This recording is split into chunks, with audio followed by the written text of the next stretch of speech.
وقالت الیہود والنصارى نحن ابناء اللہ واحباؤہ، اور یہ یہودی اور نصرانی کہتے ہیں ہم تو اللہ کے بیٹے ہیں، یعنی بیٹوں کے مانند لاڈلے، واحباؤہ اس کے بڑے چہیتے ہیں، پیارے ہیں۔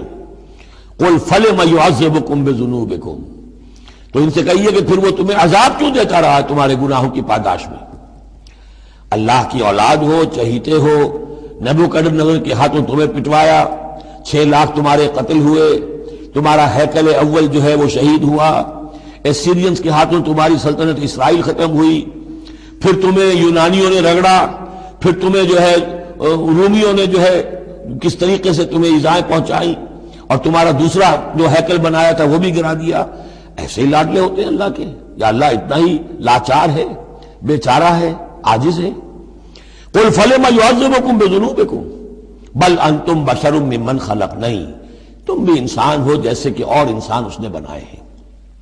یغفر لمن یشاء، وہ جس کو چاہتا ہے بخشش فرماتا ہے، ویعذب من یشاء، جس کو چاہتا ہے سزا دیتا ہے۔ وللہ ملک السماوات والارض، اور آسمانوں اور زمین کی کل بادشاہی اللہ ہی کے لیے ہے، وما بینہما، اور جو کچھ ان دونوں کے مابین ہے ان کی بھی، وإلیہ المصیر، اور اسی کی طرف لوٹ جانا ہے۔